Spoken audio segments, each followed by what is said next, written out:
Hello guys, we are back with our next lecture. In this lecture, let us go through the concept of consistency and replication, guys. Okay. So in this, we'll be discussing about the cooperative caching, guys. This is one of the most important concept in this chapter, guys. Okay. So basically, whenever you are visiting a website, so basically that website will be having multiple copies of the same data, guys. So in normal, they will be saying as caching, right? Okay, sorry for that, guys. Okay, so let us take a small example for caching, guys, because before understanding the cooperative caching you need to have a small idea on what is caching. Okay, so assume that I'll be giving you a real-time example of my website only, guys. So assume that my website is hosted in Hyderabad, guys. Okay, so in Hyderabad my website will be hosted. Okay, so the server is located in somewhere in Hyderabad and the whole files are stored in Hyderabad. Okay, so assume that a user in Hyderabad has requested.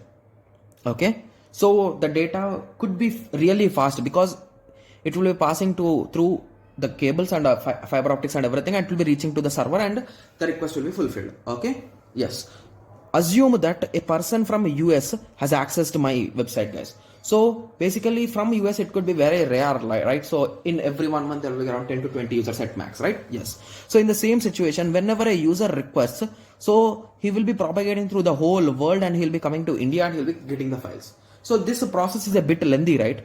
So instead of this, these files, once he gets the files, these files are cached into a nearby server to his location, guys. Like in US some places, in Singapore some places, in UK some places, like that this caching is done. Okay, so caching is nothing but some copy of my files will be stored in their servers also. So basically this whole thing will be provided by your host provider. He will be caching in multiple places so that the access of your website will be really fast, right? Yes, so that concept is nothing but caching, guys. Okay, so that's what I have written here. So caching is the process of storing copies of files in a cache or a temporary storage location, so that someone or user can access them more quickly and easily. Okay, so whenever web browser caches HTML file, JavaScript file, image files in order to load the website faster. Okay, while a DNS server caches DNS records to do the lookup faster. So in one of our lectures we discussed about DNS, right? So it is nothing but mapping of domain names to IP addresses. So even for this also they'll be using caching because they want to get the IP address really faster, right? So in this way the caching will be used, guys. Okay, so now let us move to cooperative caching. Okay, so cooperative caching. So cooperative caching is nothing but just by observing the diagram you will be getting a clear idea, guys. Okay, yes. So here you are having the original web server, guys. Okay, and assume him only as the client. Okay, or let us assume there is one more client. Okay, so basically whenever a client comes, he will be requesting the proxy or any kind of server here. So he will be requesting someone for the data. Okay, so assume that here we are starting, so looking in the local cache. So basically assume that here is our client. Okay, he's checking in his local cache. So even in our systems a few websites will be stored, guys. So basically whenever some websites are even down, you can watch them, you can view them. So that reason is nothing but cache, guys. Okay, yes. So the server will be the client will be checking in his local cache. If it is not found, he will be requesting the web proxy. So if it is not found even in this web proxy, he will be the web proxy on behalf of the user will be requesting the neighbors. So basically if the neighbors are having any kind of files or not. Okay, so if they are having, those files will be shared. So in this way it will be working. So that is the reason why we are calling it as cooperative. So if one is not having, he will be requesting other for the files, and if he is having, he will be sharing. So if it is not found anywhere, at the end it will be requesting for the web browser, because web browser might be at some other location. Okay, so that is the reason why this caching will be used. Okay, yes. So once we are going through the sentences, we will be having a clear idea, guys, don't worry.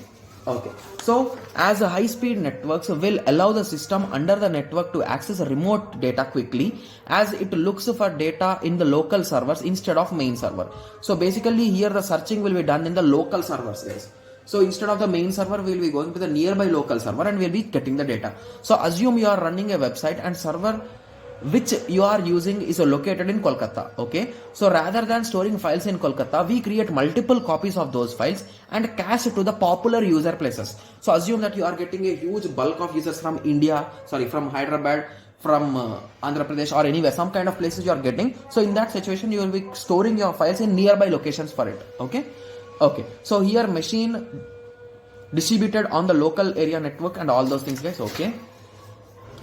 Similarly, various algorithms will also be used. So basically, I told you that you need to store somewhere. But how can you judge like that place is better or this place is better? So for this, multiple replacement algorithms and multiple algorithms are there, guys. Okay. And this caching approach, I think it is not in real time use. Still researches are going on.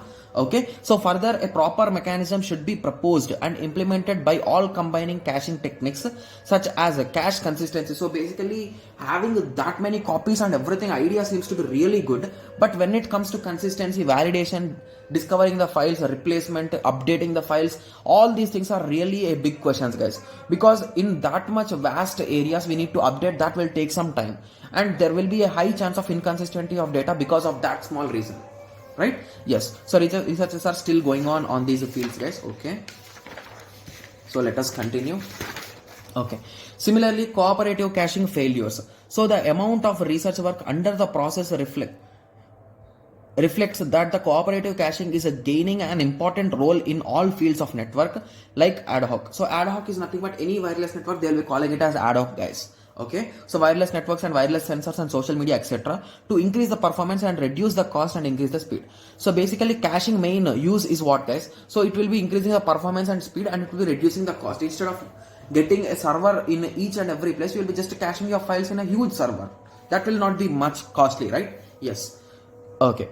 Similarly, group cooperative caching. So the concept of group cooperative caching is to store the memory of local servers with the domain server to increase the access speed of content and to minimize the delay of fetching while each of this is happening. So basically here you are grouping some caches or servers to form a single server which is more powerful.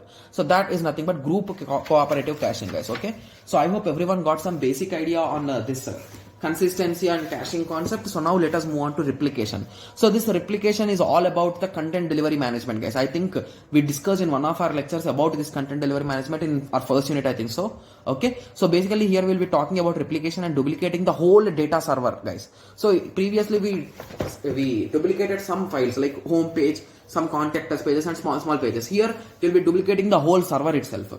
So previously we are having in this way. So we'll be having a single server and all the clients will be requesting there itself. Whereas if you are creating multiple duplications of replications of the server, you'll be having multiple servers and you'll be having multiple clients accessing in different ways. So this is all about the consistency and replication, guys. Okay. So I hope everyone got some basic idea on this. So in the next lecture, we'll be moving on to fault tolerance in this, guys. Okay. So in web servers, in web-based system. Okay. So let us meet in the next lecture. Thank you. Thanks for watching.